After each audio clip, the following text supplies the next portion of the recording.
नमस्कार, स्वागत है आप सभी का। मैं हूं आपके साथ पुनीत और आप देख रहे हैं ग्लोबल अड्डा। तो कुछ घंटों पहले तक सोशल मीडिया पर तमाम प्लेटफॉर्म्स पर कुछ तस्वीरें नुमायां हो रही थी कुछ घंटे पहले, और उसमें ये बताया जा रहा था कि स्ट्रेट ऑफ होर्मुज जो फिर से खोल दिया गया है, 10 दिनों के लिए भले खोल दिया गया, तो वहां से कैसे जहाज निकल रहे हैं निर्बाध तरीके से। लेकिन कुछ घंटे बीते ही कि खबर आती है कि स्ट्रेट ऑफ होर्मुज फिर से बंद कर दिया गया है। और ये जैसे ही खबर सामने आई उसके बाद हड़कंप मच गया कि आखिर ऐसा हुआ क्या, किस वजह से ये किया गया, ईरान की तरफ से स्ट्रेट ऑफ होर्मुज फिर से क्यों बंद कर दिया गया। सवाल ये उठे तो जवाब निकल कर आया ट्रंप का वो बयान जो बार बार बदल रहा है, ट्रंप की वो बात जो 1 घंटे में उन्होंने 7 झूठ बोले हैं और 7 झूठ सोशल मीडिया पर फैलाए हैं, अफवाहें फैलाई हैं, ऐसा कहा जा रहा है ईरान की तरफ से। तो ट्रंप के ऊपर सारा ठीकरा फोड़ दिया गया और ईरान की तरफ से स्ट्रेट ऑफ होर्मुज को बंद कर दिया गया। लेकिन इससे ज्यादा चौंकाने वाली खबर कहां से सामने आई? इससे ज्यादा चौंकाने वाली खबर स्ट्रेट ऑफ होर्मुज के उस जगह से सामने आई जो बिल्कुल सकरा रास्ता है, वहां से निकलकर सामने आई, क्योंकि यहां से 2 भारतीय जहाज जो गुजर रहे थे उनके ऊपर फायरिंग की गई। IRGC की तरफ से उनके ऊपर फायरिंग की गई है और इसके बाद स्थिति यह बनी कि फायरिंग के बाद इन जहाजों को वापस लौटना पड़ा, वापस मुड़ना पड़ा। इराक से ये तेल लेकर आ रहे थे और इसी दौरान इन जहाजों के ऊपर फायरिंग हुई। सबसे बड़ी बात यह है कि क्लियरेंस दिया गया था, IRGC की तरफ से क्लियरेंस मिला हुआ था, लेकिन इसके बाद भी जहाजों के ऊपर फायरिंग की गई। इसके बाद जैसे ये खबर भारत पहुंचती है, भारत का विदेश मंत्रालय सक्रिय हो जाता है और राजनयिक स्तर पर अब क्या हो रहा है, भारत ने ईरान के राजदूत को तलब कर लिया है और इस मामले में अब सवाल जवाब होंगे, क्योंकि अब संबंधों में खटास या कड़वाहट जो है उसकी नौबत आ चुकी है। सब सामान्य चल रहा था, वो भी तब जब स्ट्रेट ऑफ होर्मुज खोल दिया गया था और उसके बीच जब जहाज गुजरे थे उनके ऊपर फायरिंग होना, ये क्या बताता है। और इसके पहले आपको याद होगा कि जब युद्ध चल रहा था तब भी भारतीय जहाज जो हैं उनको यहां से गुजरने दिया जा रहा था और ईरान ने यह भी कहा था कि हम अपने दोस्त मुल्क जो हैं उनको यहां से गुजरने का रास्ता दे रहे हैं और भारत के ईरान के साथ अच्छे संबंध पहले से रहे हैं। लेकिन इसके बाद अब ये फायरिंग क्या बताती है, ये सवाल खड़े हो रहे हैं।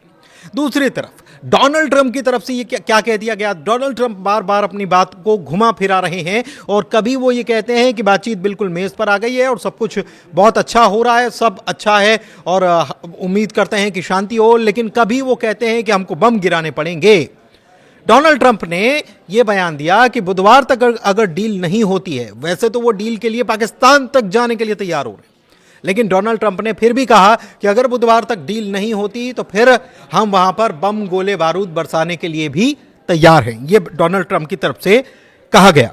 उनसे पूछा गया कि सीज फायर खत्म होने तक अगर कोई समझौता नहीं हुआ तो क्या सीज फायर को आगे बढ़ाया जाएगा।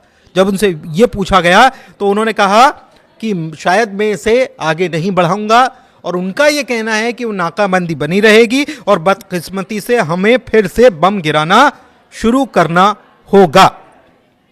एक बात और है, नेटो की बात का जिक्र कर लेते हैं। यहां पर डोनाल्ड ट्रंप से नेटो के बारे में भी पूछा गया तो डोनाल्ड ट्रंप जो है उन्होंने कहा कि नेटो जो है, होर्मुज स्ट्रेट की स्थिति जो टेंशन था वो तो खत्म हो गया है, ये वो कह रहे हैं। हालांकि अब टेंशन फिर से बढ़ गया है, लेकिन जब डोनाल्ड ट्रंप ये बयान दे रहे थे शायद उनको इस बात का अंदाजा नहीं था।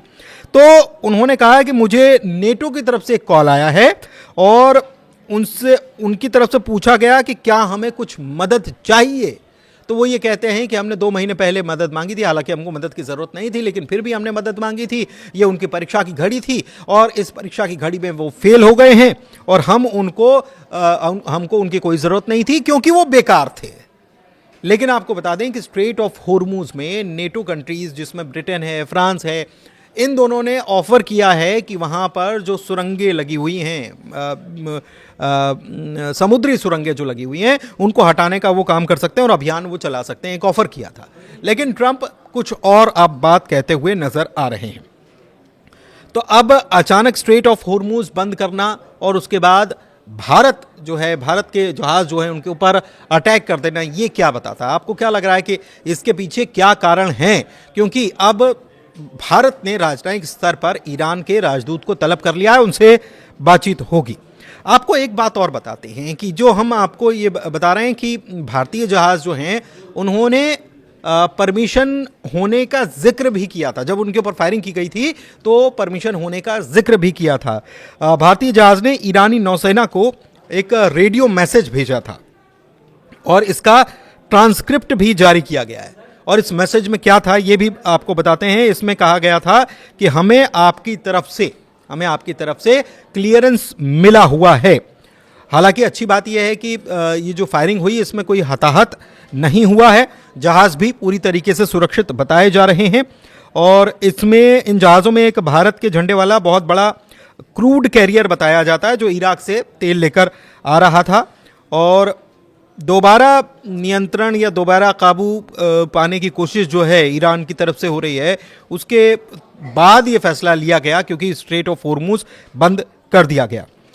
आपको एक बात और बताते हैं कि जिस IRGC की जिस कमांड ने ये हमला किया है वो कौन है ये भी आपको हम बता देते हैं। तो भारतीय जहाज़ों ने अपनी पहचान बनाई थी और ईरानी नौसेना से मिली मंजूरी का जिक्र भी किया। सेपाह नेवी है।